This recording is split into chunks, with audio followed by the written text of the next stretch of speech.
Olá pessoal, sou Raquel Pelacani, professora de História, e para dar continuidade às nossas aulas, a gente hoje vai falar sobre Guerra Fria, tá? Guerra Fria é um assunto de história geral, mas que se você está fazendo um concurso onde só cai a história do Brasil, por exemplo, né, prova do Colégio Naval, prova da ESA, ainda assim essa aula é interessante. Primeiro porque no final a gente vai falar sobre a participação do Brasil na Guerra Fria, sobre a atuação, melhor dizendo, na Guerra Fria, como que o Brasil foi influenciado por isso. E segundo porque quando você for estudar República Populista, ditadura militar, a Guerra Fria vai estar sempre presente, cobrando, né, dos governantes brasileiros um posicionamento diante dela, certo? Então, é um assunto super importante para todo mundo, ok? A Guerra Fria tem esse corte temporal aqui de 1945, que é o final da Segunda Guerra Mundial, até 1992, quando o Mikhail Gorbachev, lá da extinta União Soviética, né, ele faz a abertura política e a abertura econômica, que a gente chama de glasnost e perestroika, tudo bem? Bom, começando então, vamos conceituar o que foi essa Guerra Fria. Eu acho que o nome, ele já traz uma carga simbólica muito grande, né? Quando a gente pensa em guerra, obviamente a gente associa com, sei lá, quente, né? Por quê? Porque guerra assim, é movimento, é intensidade, né? Você tem conflitos, batalhas e tal. Só que essa guerra aqui especificamente, ela não é uma guerra tradicional, né? Ela é uma guerra fria mesmo, ou seja, a gente não tem um embate físico, a gente não tem conflitos diretos entre as nações envolvidas. Então a gente diz que a Guerra Fria, ela é um conflito político, ela é um conflito econômico, um conflito ideológico, um conflito propagandístico e um conflito armamentista, no tocante à produção de armamentos e não no tocante à utilização desses armamentos, sabe? Então, assim, se fosse um conflito militar, seriam esses armamentos sendo utilizados, mas é um conflito armamentista, então é produção de armas mesmo, tá? Foi mais uma guerra no campo das ideias, né? E essa guerra no campo das ideias, ela vai trazer duas ideias, né? Duas ideologias opostas, né, o capitalismo e o socialismo, né, e países vão representar cada um desses blocos. O bloco capitalista, o líder maior são os Estados Unidos da América, o bloco socialista, União das Repúblicas Socialistas Soviéticas ou União Soviética, tudo bem? E aqui a gente tem, né, uma charge que eu acho que é muito interessante, né, onde a gente tem líderes, né, de cada um desses blocos, e a gente tem essa galera totalmente armada, com bomba, com munição, não sei o quê, com, sei lá, facão, tem uma arma aqui atrás, que eu não sei nem o nome, e eles estão lutando com um palitinho de dente, né? Então é meio que isso, assim, você tem um armamento muito pesado, daqui a pouco a gente vai falar de bomba atômica, por exemplo, a gente tem programas nucleares, só que ninguém pode usar. Por quê? Porque o inimigo também tem armamentos tão poderosos quanto. E se o inimigo retaliar, se o inimigo contra-atacar, sei lá, o mundo vai acabar, né? Se todo mundo, se as duas potências da Guerra Fria, né, Estados Unidos e União Soviética, utilizassem todo o seu armamento, gente, não ia sobrar nada sobre a Terra, entendeu? Então, assim, é um conflito iminente, mas ao mesmo tempo um conflito bem impossível, né? Então é essa ideia paradoxal mesmo. A gente vai construindo essa ideia ao longo da aula. Bom, inicialmente tem que falar para vocês que foi uma guerra tecnológica, sobretudo, né? As potências, Estados Unidos e União Soviética, investiam pesado em tecnologia, faziam propaganda dos seus avanços tecnológicos justamente para lançar a ideia de que vejam como sou moderno, como sou tecnológico, como sou superiormente, né, desenvolvido, né? Então, por isso que a gente também conceituou a Guerra Fria como uma guerra propagandística. Não adianta você evoluir tecnologicamente se você não faz anúncio dessa sua evolução. Então, tecnologia na época, né, é uma tecnologia que olha para o espaço sideral, né? São os astronautas, os foguetes, os programas, né, espaciais. os anos 60 e 70, quer dizer, hoje em dia a gente ainda tem muita pesquisa nessa área, mas naquela época a tecnologia, ela aparecia na mídia a partir desses programas espaciais. Hoje em dia, só para vocês fazerem uma ponte, de repente conseguirem compreender um pouquinho melhor, hoje em dia a tecnologia, ela aparece para a gente muito mais no campo das comunicações, né? Então, por exemplo, você vai ter um celular com identificação facial, você vai ter um aplicativo que tem uma inteligência artificial, né? Então você tem, no campo das comunicações, né? E também no campo de você usar a tecnologia para organizar o seu cotidiano, para facilitar a sua vida, a tecnologia aparece muito pra gente. Nessa época aqui, era uma tecnologia voltada para descobrir o que existe além do nosso planeta, né? Então você tem satélites, você tem o homem chegando à Lua, teoricamente, a gente vai contextualizar isso aqui, né? Enfim, nessa época o tecnológico era esse, né? Então, para você mostrar que você é uma potência desenvolvida, você investe nesse tipo de tecnologia e faz propaganda, é claro. Então a gente configura esse momento chamando de corrida espacial.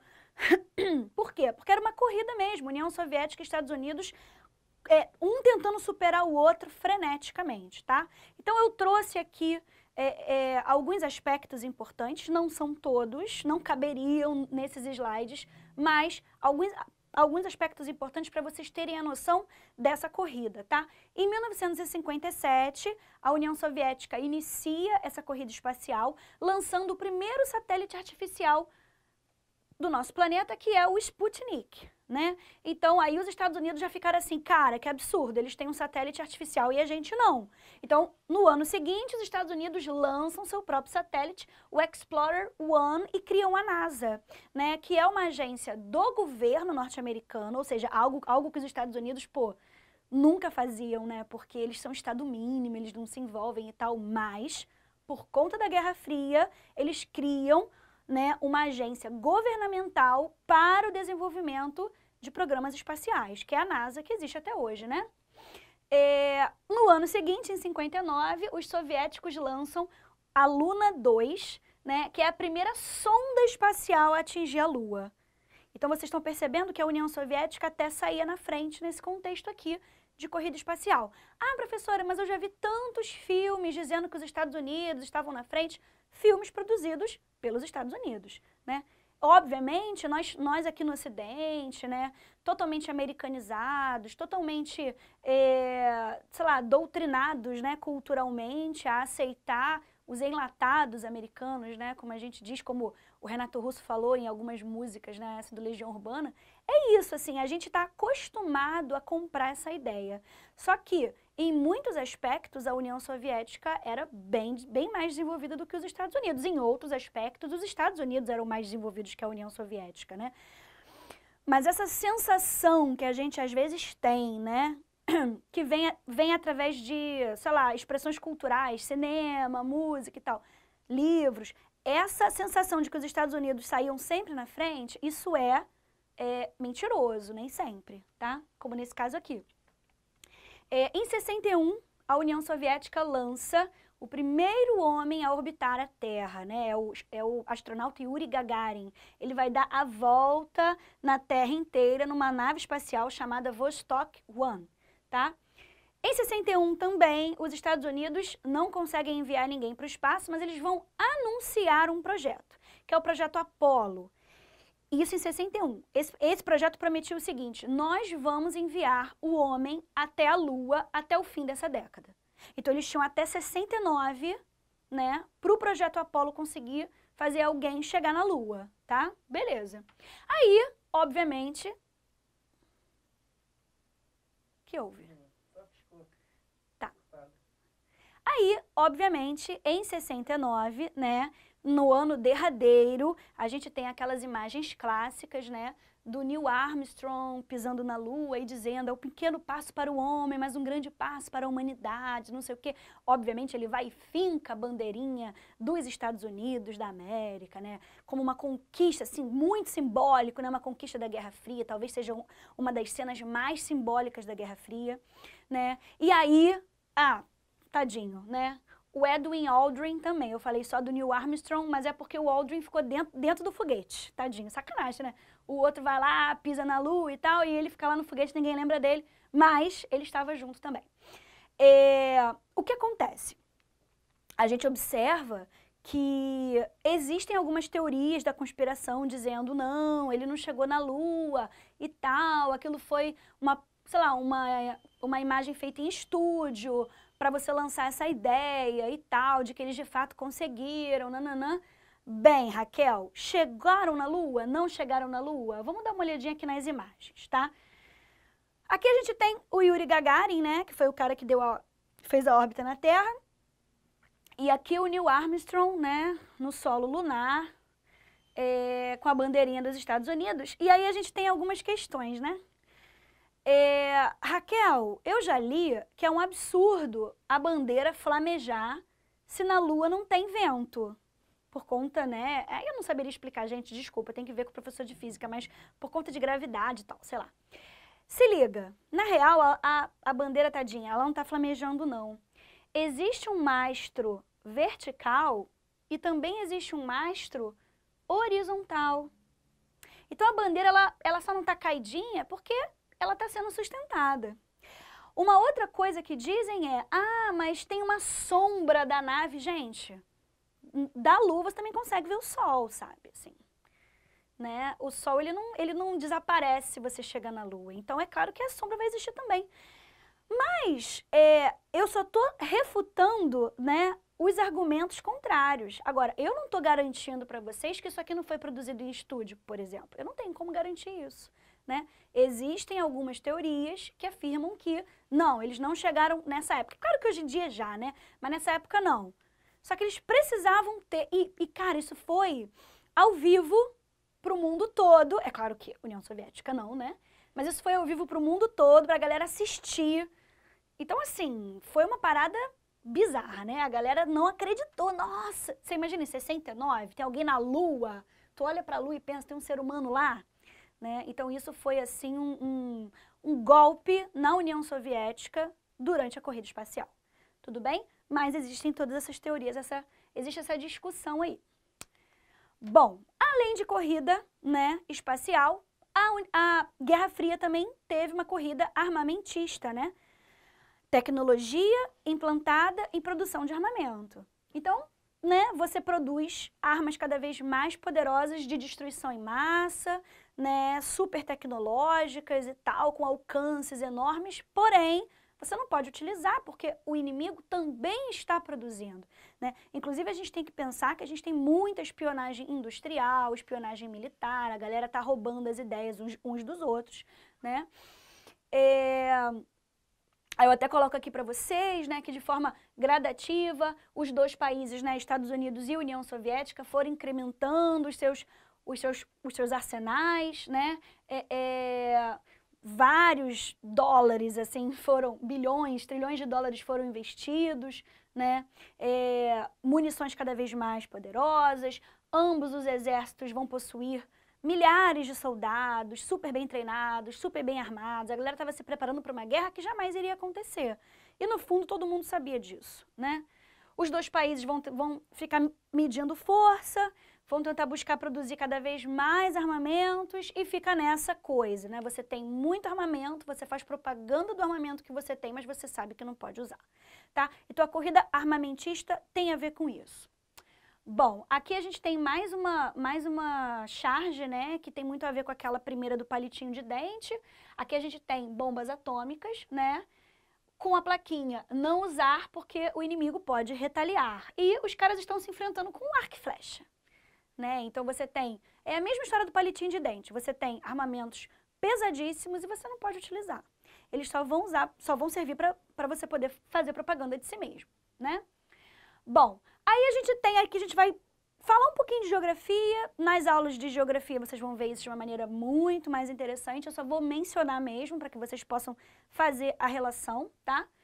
Estratégicas político-econômicas. Primeiro a gente vai olhar os Estados Unidos e depois a União Soviética. Estados Unidos tentando conseguir aliados pelo mundo, né, trazer países para o bloco capitalista, reforçar alianças, né, e se fortalecer. A União Soviética vai fazer a mesma coisa, tá? Primeiro a gente tem o Plano Marshall, que é super importante, que é um plano de ajuda econômica que os Estados Unidos vão oferecer para os países que foram prejudicados pela Segunda Guerra Mundial. É claro, a União Soviética está fora, né? Então, assim, lança bomba atômica no Japão, né, para finalizar a guerra, mas depois oferece para o Japão o quê? Ajuda econômica, né? Doutrina Truman, também muito importante, né? O papel dos Estados Unidos é conter o expansionismo socialista pelo mundo, como se fosse uma missão. Eles têm sempre essa coisa, né, de missão, uma coisa meio assim, né, divina. O TIAR, que aqui já vai ser um tratado, né? Tratado Interamericano de Assistência Recíproca, ou seja, os Estados Unidos oferecendo assistência para a América Latina, sempre tentando garantir, né, o vínculo da América Latina para com ele, não só para evitar que a União Soviética se apoderasse desses territórios, se apoderasse no sentido de alianças, tá? Mas também porque dialogar com a América Latina economicamente falando, significaria deixar a América Latina dependente economicamente da economia americana, o que era muito interessante para os Estados Unidos, porque significa lucro, né? A gente tem a OTAN também, Organização do Tratado do Atlântico Norte, Oceano Atlântico Norte. De um lado, Estados Unidos e Canadá, do outro lado, o quê? Europa, né? OTASE, que são os Estados Unidos pensando lá na Ásia, Organização do Tratado do Sudeste Asiático, vai visar conter o avanço socialista no Sudeste da Ásia. Vamos aqui pensar que o socialismo ele se expande para a Europa Oriental e também para a Ásia, né? A Rússia, ela está nesses dois continentes e ela consegue se expandir bastante nessas regiões. E as estratégicas político-econômicas da União Soviética são em número menor, daqui a pouco eu vou explicar por quê. O Pacto de Varsóvia, que é uma espécie de plano Marshall, né, só que socialista, que é um plano de ajuda política e econômica entre países socialistas do leste europeu, da Europa Oriental, aquele pedacinho da Europa grudadinho na Rússia, que a gente vai chamar depois de cortina de ferro, né? São os países que vão virando socialistas e integrando a União das Repúblicas Socialistas Soviéticas. Eu vou ter a sovietização dos regimes da Europa Oriental, ou seja, a aplicação do socialismo dentro dessa Europa Oriental que está entrando na União Soviética. O socialismo se espalha pelos países do leste europeu e a Comecon, que é a Organização de Ajuda Comercial entre países do leste europeu. Aí vocês vão me dizer, é leste europeu, leste europeu, leste europeu. Pessoal, o lance é o seguinte. Antes da Revolução de 17, o mundo era todo capitalista. Todo. Então, para os Estados Unidos é muito mais fácil conseguir aliados, porque todo mundo já é capitalista. Para a União Soviética é diferente, porque você precisa fazer o quê? Você precisa transformar alguém em socialista. Então, a quantidade de países envolvidos no socialismo é bem menor, ok? Beleza. Aí a gente vai ter a questão do Muro de Berlim, né? A gente precisa falar sobre isso. Deixa eu só beber um golinho d'água.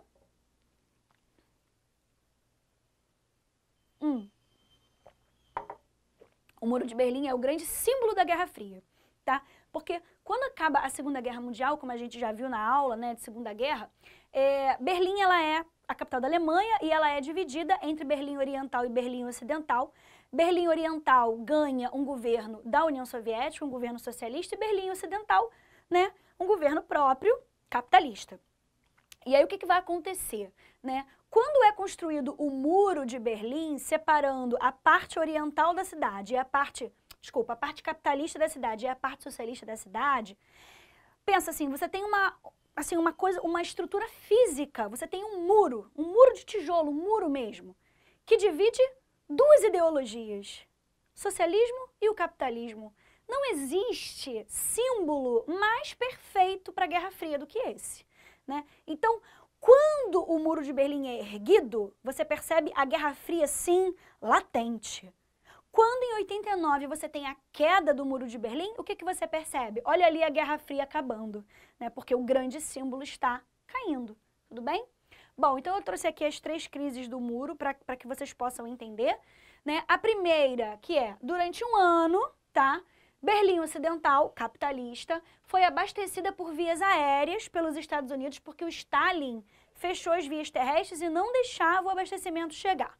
Então a gente já tem aí uma certa dificuldade. Segunda crise, durante muito tempo, as pessoas de Berlim Oriental, que estão acostumadas com o mundo capitalista, vão tentar fugir para Berlim Ocidental ou para outros países, tá? Então, o Stalin vai mandar erguer um muro para evitar essas fugas. Um muro super complexo, com um passadiço, vigiado por militares e tal, né? Assim, na verdade, era um muro de um lado, um muro do outro, um passadiço no meio, para a galera ficar sempre de olho e tal. Então, você tenta realmente impedir que essas fugas aconteçam, tá? Os moradores de Berlim Oriental eram impedidos de saírem de lá. Então, você tem realmente um cárcere, né? E a terceira crise é quando o muro, em 1989, ele cai. Né? Porque a população se apodera dele e o destrói. Naquele momento, a União Soviética já estava muito enfraquecida, então ela não conteve a população, deixou acontecer, porque a Guerra Fria já estava realmente se encaminhando para o final. Né?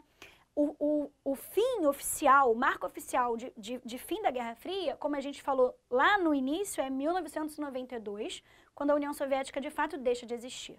Tá? Mas um marco simbólico para o fim da Guerra Fria também pode ser a queda do Muro de Berlim.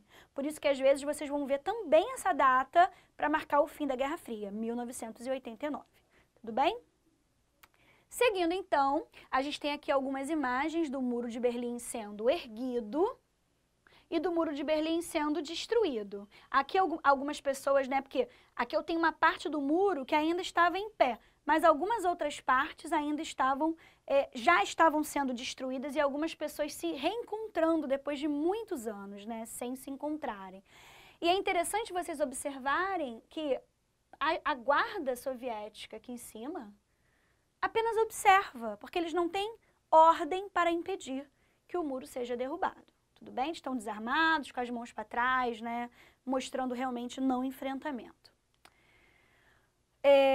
Agora a gente vai entrar numa parte um pouco mais complicadinha, né? Que a gente vai falar dos conflitos da Guerra Fria, tá? Como que a Guerra Fria, ela quase deixou de ser fria e quase virou um conflito real, né? Na verdade, Estados Unidos e União Soviética se enfrentaram indiretamente a partir de movimentos que aconteciam dentro de outros países. Então, eles auxiliavam. Estados Unidos vão auxiliar o lado capitalista da China e a União Soviética vai auxiliar o lado socialista da China, por exemplo. E aí você vai ter esse enfrentamento, né? Ou seja, não é um enfrentamento direto, mas eles vão apoiando pessoas, quer dizer, lados opostos, tá?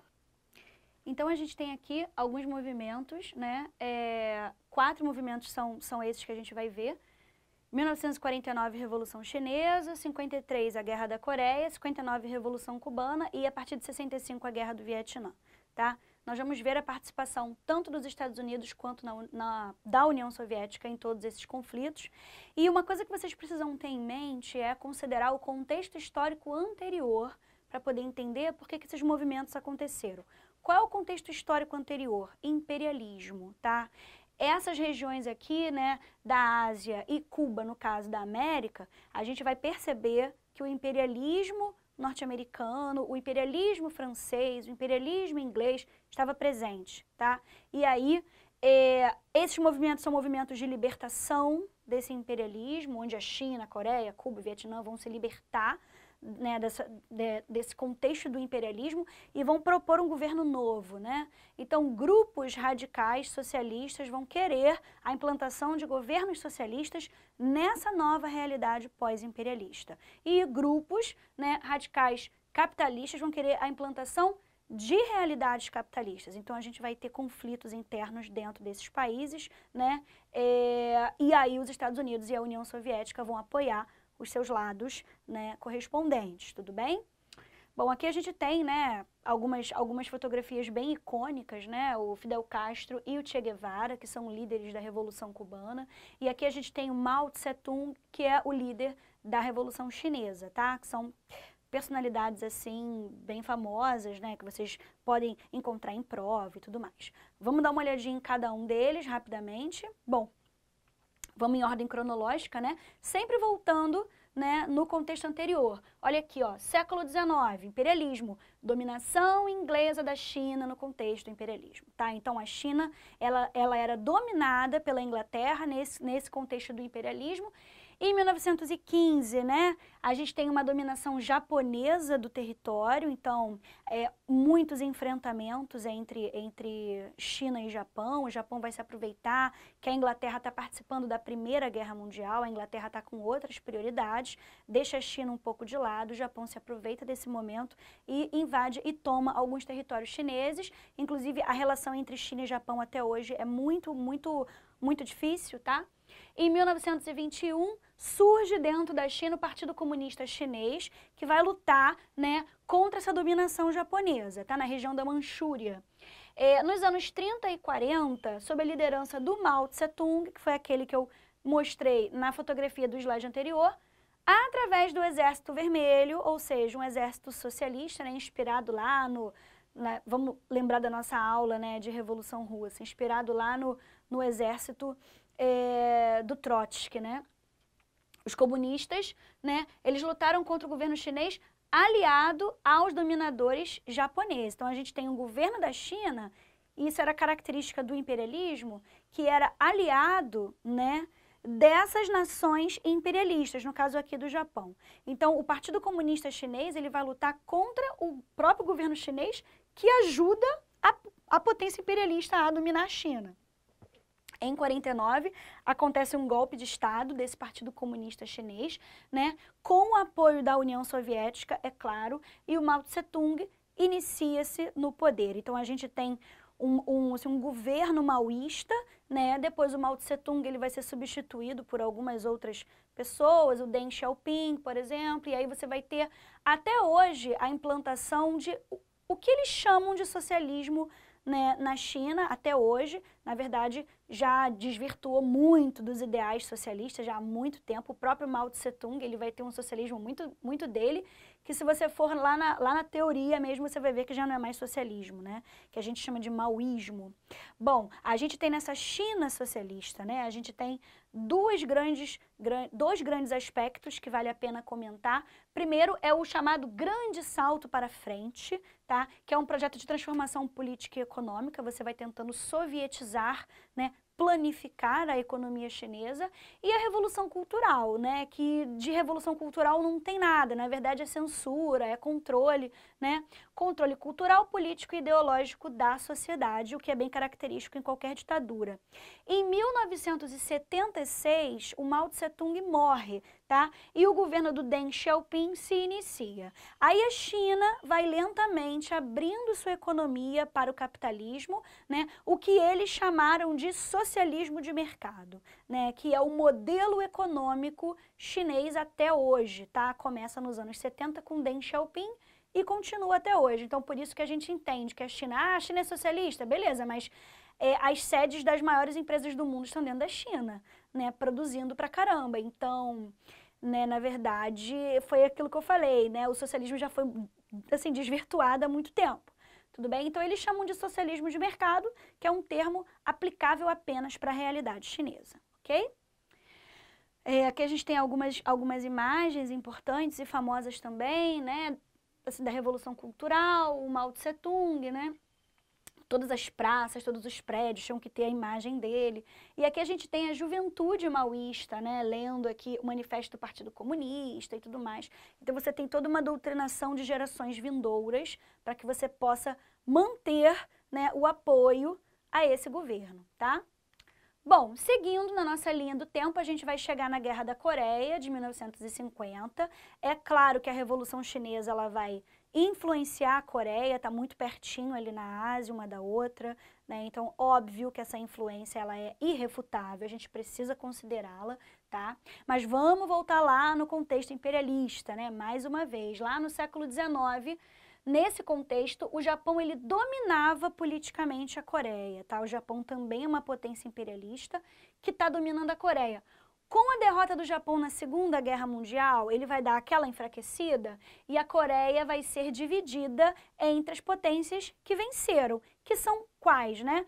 O grupo dos aliados. Então a gente tem os Estados Unidos com uma parte da Coreia, né, com o sul da Coreia, e o norte da Coreia, né, que fica com a União Soviética. Então é óbvio, né, se você, Estados Unidos capitalista, em plena Guerra Fria, está com o sul da Coreia, você vai implementar um governo capitalista no sul da Coreia. Se você, União Soviética socialista, está com o norte da Coreia, é claro que o norte da Coreia virará socialista, vai ganhar uma administração socialista, né? Em 1950, né, 5 anos depois dessa divisão, influenciados pelo sucesso da Revolução Chinesa, de um ano antes, né, de 49, como eu havia mencionado, grupos comunistas do norte do território vão declarar guerra ao sul.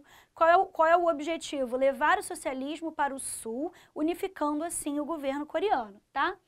É claro que, né, o sul vai buscar o apoio dos Estados Unidos para tentar impedir que isso acontecesse e a gente vai ter uma guerra civil, né? A Guerra da Coreia é uma guerra civil, do norte contra o sul, do socialismo contra o capitalismo.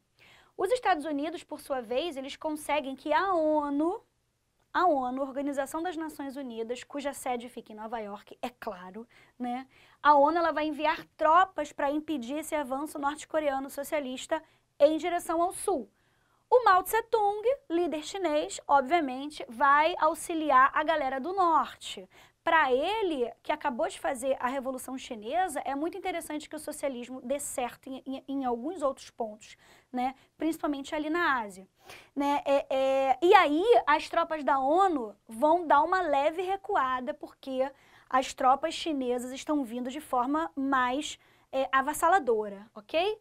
Em 1953, o que a gente enxerga na Guerra da Coreia é um grande equilíbrio de forças, tudo bem? Então a gente vai ter uma negociação diplomática para acabar com esse conflito, né? É o famoso Tratado de Panmunjom, né? É assinado e a Guerra da Coreia, ela cessa e a Coreia se divide. Por isso que a gente tem Coreia do Norte e Coreia do Sul hoje. São dois países completamente independentes. A Coreia do Norte socialista até hoje e a Coreia do Sul capitalista. É claro que quando eu digo a Coreia do Norte socialista, vocês têm que entender que é um socialismo já desvirtuado, tá? Que já está muito diferente de um socialismo teórico, né, idealizado no século XIX. Já nem é mais socialismo na prática, se você for analisar.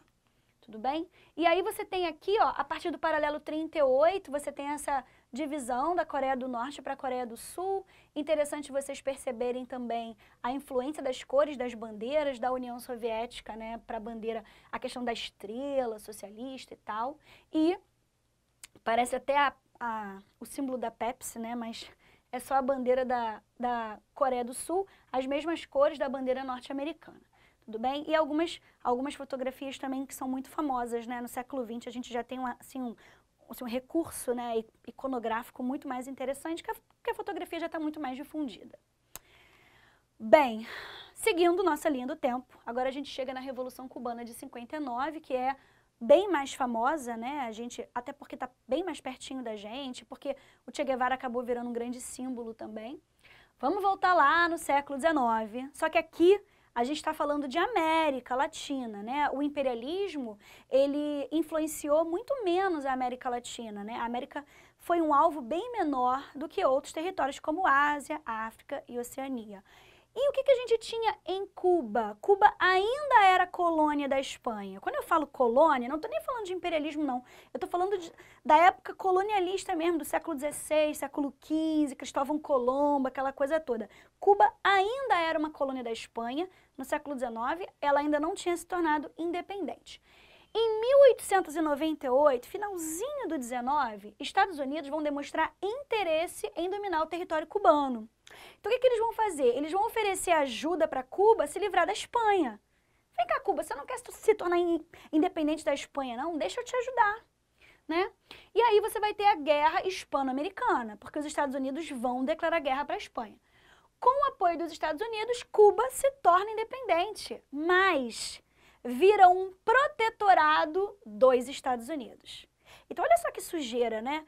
Os Estados Unidos, eles ajudam Cuba a se tornar independente da Espanha, mas ao mesmo tempo pegam Cuba para si. Não é exatamente uma colônia, é um protetorado. Como é que isso funciona? Algumas decisões governamentais dessa Cuba independente precisam da aprovação do governo dos Estados Unidos, né? Então é meio que colônia ainda, né? É como se fosse uma transição entre colônia e nação independente, ok? Em 1911, tá, os Estados Unidos lançam a Emenda Platt. Super importante isso aqui. A Emenda Platt vai legalizar quaisquer intervenções dos Estados Unidos no território cubano. O que vai acontecer com Cuba? Cuba vai, assim, Havana, né, que é a capital cubana principalmente, vai virar, cara, o parque de diversões da elite norte-americana. Então, em Cuba, se nos Estados Unidos, nessa época, os cassinos eram proibidos, em Cuba serão permitidos. Se nos Estados Unidos a gente tem a lei seca em algumas regiões, ou seja, você não pode comercializar bebida alcoólica, em Cuba é permitido. Se nos Estados Unidos as redes de prostituição são proibidas, em Cuba é permitido. Então, Cuba vira o parque de diversões da elite americana, que em território americano é casta, tem caráter e retidão. Mas em Cuba, comete todas essas atividades que em seu território são ilícitas, tá? Eu até coloquei aqui esses exemplos, ó, cassino, bebida alcoólica, prostituição. A máfia norte-americana, ela vai aparecer em Havana de maneira avassaladora. Lá para os anos 50, assim, nossa, a máfia de Chicago, super famosa, de Washington, a galera vai estar toda em Cuba ganhando dinheiro pra caramba, principalmente com cassinos, tá? O que acontece? Em 1940, eu tenho um ditador chamado Fulgêncio Batista, tá? Que dá um golpe de Estado com o apoio dos Estados Unidos e assume o poder cubano. Aí Cuba vira uma ditadura real, tá? Com total aprovação dos Estados Unidos. O Fulgêncio Batista, ele era cruelíssimo e ele governava totalmente voltado para a satisfação, né, dos Estados Unidos. Então, era assim, o casamento perfeito, né? Porque se alguns cubanos reclamassem de alguma coisa, os caras nem viviam mais numa democracia. Então, tem censura, tem controle, né? Tem tortura. Então, as pessoas não podiam nem se expressar. Tinham que engolir a seco o governo do Fulgêncio e a mão inteira dos Estados Unidos dentro né, assim, do seu território. O que vai acontecer? Em 1952, a gente tem um jovem guerrilheiro, revoltado, né, mas ainda não tinha relação com as ideias de esquerda, apesar de ter um discurso radical, não tinha ainda uma politização muito organizada. Esse cara é o Fidel Castro, tá? O Fidel Castro, né, ele vai fazer uma tentativa de tomada de poder, tá? Não vai conseguir, vai ser preso e exilado para o México. Quando ele chegar no México, ele vai conhecer um outro guerrilheiro com um nível de politização muito maior do que o dele, com um nível assim teórico sobre as doutrinas de esquerda muito, muito, muito profundo, que é o argentino, jovem estudante de medicina chamado Che Guevara, Ernesto Guevara, tá? Quando eles se conheceram, eles rapidamente viraram amigos. O Che Guevara ensinou, explicou, politizou muita coisa para o Fidel. O Fidel virou outra pessoa, virou assim um guerrilheiro mais encorpado, com uma ideologia mais forte, né? E juntos, em 56, eles voltam clandestinamente para o território cubano, afinal de contas, né? O Fidel Castro era persona non grata, ele não podia pisar em território cubano, então eles voltam escondidos, né? E fazem uma nova tentativa de tomada de poder e fracassam, né? Então, primeiro, em 53, o Fidel tentou sozinho, não conseguiu. Em 56, Fidel, junto já com o Che Guevara também, não consegue, mas eles conseguem fugir. Eles conseguem escapar da prisão, conseguem fugir e vão se refugiar num local montanhoso de Cuba chamado Sierra Maestra, né? É claro que corria o burburinho dentro dos grupos radicais, dentro dos grupos socialistas, de que Fidel e Che Guevara estavam reunindo forças para uma nova tentativa de golpe, né, em Sierra Maestra. E aí muitos guerrilheiros rumaram para Sierra Maestra, onde eles se organizavam, cada dia chegava mais gente, eles tinham um treinamento de guerrilha, estavam realmente se preparando para um evento mais consistente, tá? Que acabou acontecendo em 59 de maneira bem sucedida, tá? Que é a data da Revolução Cubana. Fidel e Che, nessa nova tentativa de tomada de poder, obtém sucesso. Fulgêncio Batista foge quando o negócio acontece. Foi numa noite de Réveillon, tá? De 58 para 59, quando a Havana estava lotada de americanos, né? Porque afinal de contas a galera foi curtir o Réveillon nos hotéis famosos, nos cassinos, né, de Havana. E os guerrilheiros invadem Havana e as pessoas enlouquecem, os americanos fogem, né? Não tinha avião para todo mundo sair da ilha ao mesmo tempo, então assim, uma galera acabou morrendo nos conflitos. O Fulgêncio Batista mete o pé, tá? E a gente tem aquelas cenas clássicas, né, do Che e do Fidel comemorando a tomada de poder. Tudo bem? Guerrilheiros era um grupo muito numeroso, tá? É claro que Estados Unidos e Cuba romperam relações diplomáticas nesse momento, né? Em 61, só em 61, 2 anos depois, o Fidel ele vai declarar o socialismo cubano. Então vocês percebam aí que a intenção inicial era se livrarem do Fulgêncio Batista, mas a organização do governo ela vem depois, até porque era uma parada nova para o Fidel, que ele estava ainda né, se acostumando com a ideia, se ambientando, aprendendo, né? Em represália, né, a essa confirmação, a essa declaração do socialismo em Cuba, a CIA, né, que é assim, a agência, né, de inteligência norte-americana, vai financiar e transportar 2.000 cubanos que são contra o Fidel Castro. Essa galera, quando Fidel assumiu o poder, esses cubanos, eles fugiram para os Estados Unidos, né, e foram reunidos pela CIA, treinados, e a CIA levou essa galera para Cuba para tentar acabar com o governo do Fidel, né? Então eles são cubanos anticastristas, são contra o Fidel Castro, tudo bem? É claro que não deu certo, foi uma tentativa mal sucedida, é o episódio da invasão da Baía dos Porcos, super famoso também, tem até alguns filmes que falam sobre isso. Um aninho depois, em 62, né, a gente tem um outro episódio interessante chamado de Crise dos Mísseis, tá? A partir de fotos aéreas, os Estados Unidos detectaram que tinham mísseis soviéticos instalados, mísseis atômicos, tá? Instalados em Cuba, direcionados para o território norte-americano, tá? E aí os Estados Unidos deram uma leve pirada, assim, exigiram que os mísseis fossem desinstalados, fossem retirados, e a União Soviética respondeu com a seguinte frase: Estados Unidos, eu não vou desativar porque eu sei que você tem mísseis atômicos instalados na Turquia, virados para o meu território. Então, assim, eu só estou me protegendo. E aí fica aquela coisa, desinstala, não desinstala, desinstala você primeiro, se você desinstalar, eu desinstalo também, uma comunicação truncada, muito acirrada, os ânimos se afloraram. A crise dos mísseis é conhecida porque foi o momento em que a Guerra Fria quase deixou de ser apenas um conflito ideológico, tá? A crise dos mísseis foi assim, por 1 milímetro, eles realmente não entraram em conflito real, tá? É claro que eles acabaram se acalmando, porque a gente sabe que a Guerra Fria é um conflito possível, porém improvável, né? E aí os mísseis de ambos os lados foram desativados, foram retirados, tá? E dando fim aí à crise dos mísseis.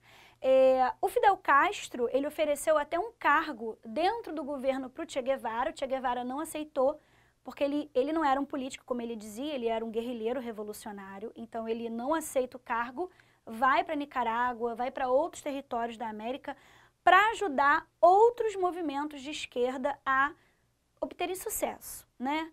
E o Che Guevara ele é assassinado por agentes da CIA em um desses movimentos em outras regiões da América, e assim ele finaliza a sua trajetória, né? Mas o que é interessante é que na cabeça dele, a contribuição dele para Cuba havia sido dada, então ele precisava, né, oferecer, né, a sua ideologia e sua força de atuação para outros movimentos, ok? Aqui a gente tem algumas fotografias bem famosas, né? Uma das cenas que eu me referi, né, dos guerrilheiros chegando, Fidel Castro aqui, né, e o povo, né, acenando, comemorando nas sacadas e tal. E aqui, né, o Fidel e o Che Guevara unidos também numa aparição nessa ocasião. Para a gente concluir esses conflitos, vamos falar da Guerra do Vietnã. Também é bastante interessante, bastante famosa, muito documentada em filmes hollywoodianos também. A guerra foi um pouquinho maior, durou de 65 até 73, tá? E mais uma vez, voltando no século XIX, pensando no imperialismo, para a gente entender como é que isso tudo começou.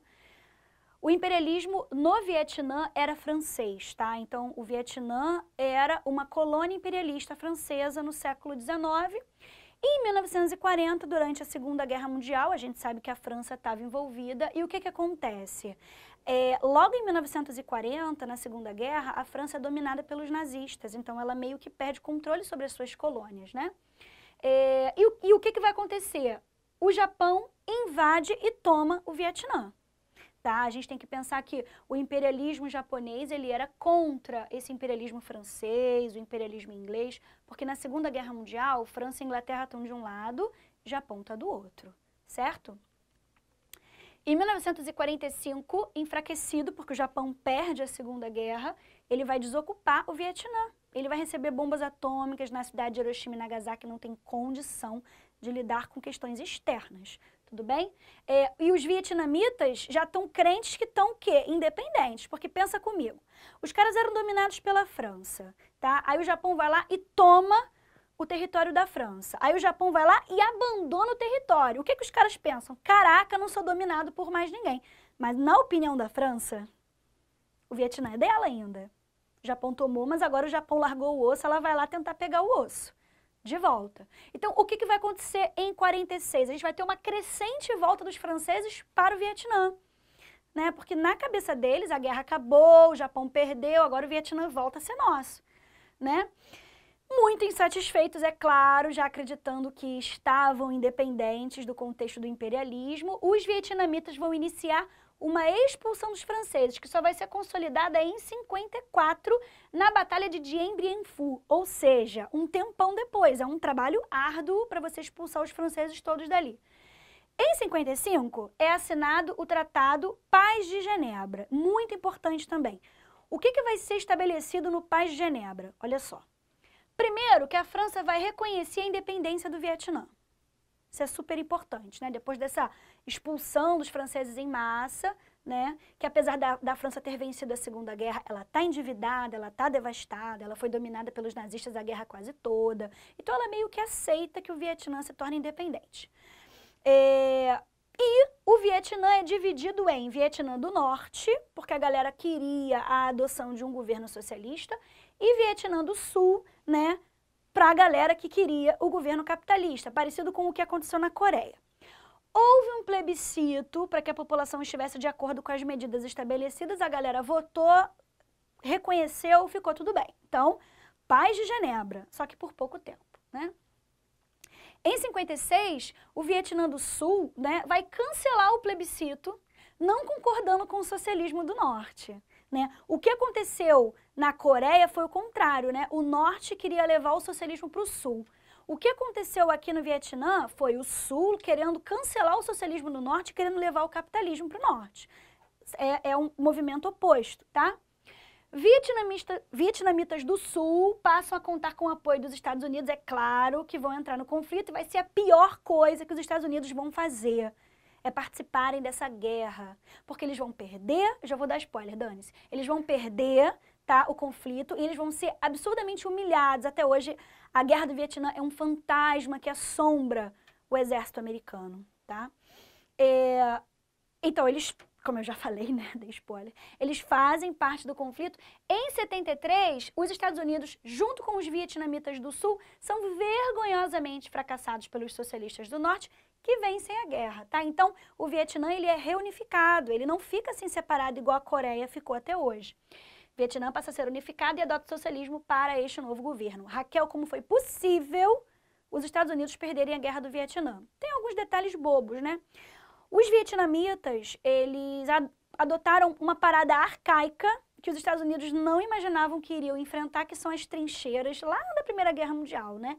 Uma outra coisa é que o relevo vietnamita, muito acidentado, muito cheio de serras, os Estados Unidos não estavam aptos para lidar com aquela situação e de cima da sua sempre superioridade, né? Eles pouco se interessaram, pouco estudaram o relevo vietnamita, o clima. Então, assim, eles meio que menosprezaram, chegaram lá e acabaram caindo do alto da sua arrogância, né? Porque os vietnamitas se escondiam naquelas trincheiras, naquelas regiões montanhosas, apareciam de surpresa, atacavam de surpresa, e os americanos ficaram completamente assim, boquiabertos, né? Caraca, de onde vem essa gente, né? Então eles acabaram sendo derrotados, né? E isso nos anos 70, imagina, foi uma grande vergonha para o governo americano. Nossa, tem tanto filme, né, que mostra os soldados americanos perturbados mentalmente porque participaram da guerra do Vietnã e tal. Então existe muito essa consciência coletiva, né, de que foi uma vergonha muito grande. E é até bom a gente falar disso, que isso já foi até questão de Enem, um movimento cultural, tá, musical, que aconteceu nos Estados Unidos, chamado Woodstock, também, junto com o movimento hippie, fizeram uma grande campanha do faça amor, não faça guerra, né? Tanto a questão da libertação sexual, quanto a questão de ser contra a participação dos Estados Unidos na Guerra do Vietnã. Então a galera pegava pesado, né, na tentativa de conscientizar os jovens de que a Guerra do Vietnã não era uma parada justa para se lutar, assim, né? E, enfim, então esse movimento também, a gente precisa considerar que nem todos os americanos estavam satisfeitos com a sua participação, né, na Guerra do Vietnã. Bom, aqui a gente tem essa fotografia super famosa, inclusive essa menina, né, vietnamita, correndo e tal, escapando dos bombardeios. Ela faleceu tem uns 3 anos, já era uma senhora bastante idosa e tal.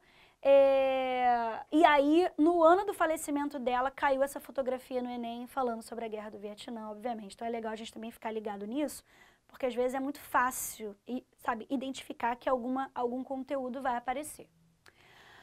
Bom, para a gente já chegar no fim da aula, desintegração da União Soviética, o fim da União Soviética, que dá vitória para os Estados Unidos dessa guerra chamada Guerra Fria. Segunda metade da década de 80, sentimento de insatisfação vai atingir a população soviética, a economia soviética está muito mal também, né? E essa galera vai desejar uma outra forma de governo, vai querer uma organização política e econômica capitalista. Todas as medidas de mudança desenvolvidas lá no leste europeu foram executadas de forma pacífica, tá?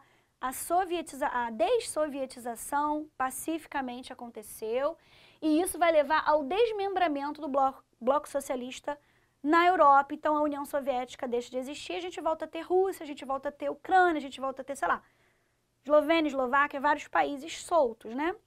Livres, independentes. Aí eu até coloco isso aqui que é muito importante, tá? Em toda a fase de transição desses regimes de governos e a queda do socialismo, tudo isso vai, em todas essas fases vão acontecer muitas transformações e mudanças, obviamente, mas a mais importante delas acontece na segunda metade da década de 80, quando a gente tem o quê? A queda do Muro de Berlim. Só para a gente relembrar esse grande símbolo, tudo bem? A queda do Muro de Berlim é o símbolo do fim da Guerra Fria. Eu sei que a gente já falou sobre, mas só para a gente lembrar nesse processo aqui de desintegração. Bom, fim da União Soviética, né? Esse território enorme aqui. Não, a gente tem alguns países que vão ser independentes a partir de 91, né? Em 92 a gente tem o fim da União Soviética, a Rússia está aqui em verdinho, né? Aqui a gente chama de cortina de ferro, que são os países que faziam essa divisão entre a Europa capitalista e a Europa socialista, tudo bem? Aí a gente tem alguns exemplos, ó, Estônia, Letônia, Lituânia, Belarus, Ucrânia, Moldova, Geórgia, Armênia, Azerbaijão, Cazaquistão, Uzbequistão, Turcomenistão, enfim, esses questões todos aí. Bom, para a gente terminar, né, vamos falar um pouquinho rapidamente da Guerra Fria aqui no Brasil, tá? Primeiro a gente tem uma tentativa de de levar a cultura americana, meu Deus, a cultura brasileira para o cenário dos Estados Unidos, para que o brasileiro assistisse a esses filmes, ouvisse essas músicas e se identificasse. Você buscar uma identificação cultural entre você, dominador, e o território dominado, você busca essa identificação, o dominado sente que faz parte do dominador, ele sente que é uma coisa só. Né? Então ele se deixa dominar muito mais facilmente. A gente tem aqui a presença da Carmen Miranda, que apesar de não ser brasileira, né, chamada de a Pequena Notável, uma cantora assim, de rádio, ela era portuguesa, mas veio morar no Brasil muito novinha e se identificou com com o Brasil. Quando você pega a Carmen Miranda, né, e joga nos filmes de Hollywood, junto com o Bando da Lua, que era uma galera que tocava com ela, você joga ela lá, o que você faz com a Carmen Miranda? Bota umas frutas na cabeça e tal, porque você tem que identificar coisas tropicais com ela, para você poder pensar no Brasil. Porque antes de Hollywood, ela não tinha o hortifruti na cabeça, não. Isso foi posterior, tá? Porque aí você cria essa identificação. Eu vou pular isso aqui e vou deixar pro final, que é mais interessante. Esse aqui é o personagem brasileiro do Walt Disney. Tudo bem que se você for na Disney hoje, você não vai ver o Zé Carioca, tá? Porque hoje em dia não faz mais o menor sentido você ter um papagaio verde e amarelo, sambista, né, dentro da Disney, porque o Brasil já está totalmente dominado culturalmente, não precisa mais desses esforços aqui. Mas nos anos 60, esse personagem, ele surge, tá? Então você tem aqui a figura de um malandro, boêmio, sambista, papagaio, que é um animal da fauna, corrigi antes que vocês me sacaneassem, da fauna brasileira. E aí tem um desenho que ele mostra o Rio de Janeiro pro Pateta e tal, ele vai sambando, o Pateta vai tentando sambar atrás, aquela coisa do gringo, né? Assim, o Pateta sendo o gringo ali no calçadão de Copacabana, não sei o quê. Então você percebe o quê? A inserção do Brasil dentro dessa cultura para que o brasileiro se sinta parte dela, tá? E aqui a gente tem, né, você que é da Zona Oeste do Rio de Janeiro, a gente tem aqui a Vila Kennedy, né? Vila Kennedy, inaugurada na época do presidente Kennedy, nos Estados Unidos, né? Então, a Vila Kennedy ela foi erguida como uma vila de trabalhadores, ali perto de Bangu, né? Perto da Avenida Brasil, e você tem essa vila sendo erguida com dinheiro norte-americano, a gente chama isso de Aliança Nacional para o Progresso. Os Estados Unidos, eles, né, assim, tipo, investiam em melhoria, urbanização e tal, para meio que trazer o Brasil juntinho dele. E detalhe, no meio da Vila Kennedy, tá lá até hoje, você faz uma praça e você coloca o quê? A Estátua da Liberdade em miniatura. Você coloca ela lá para que todo trabalhador, quando saia de casa e olhe para a praça, ele vai se deparar com, opa, é verdade, quem me deu isso aqui? Estados Unidos. Né, para ninguém esquecer. Além do nome Vila Kennedy, você ainda coloca a Estátua da Liberdade como grande símbolo, tudo bem? Então, assim, a Vila Kennedy é um exemplo. Eu tenho vários outros exemplos que eu poderia dar aqui para vocês. Bom, pessoal, a aula foi grande, mas muito necessária, tá? Espero que vocês tenham gostado e a gente se encontra em outras oportunidades. Forte abraço!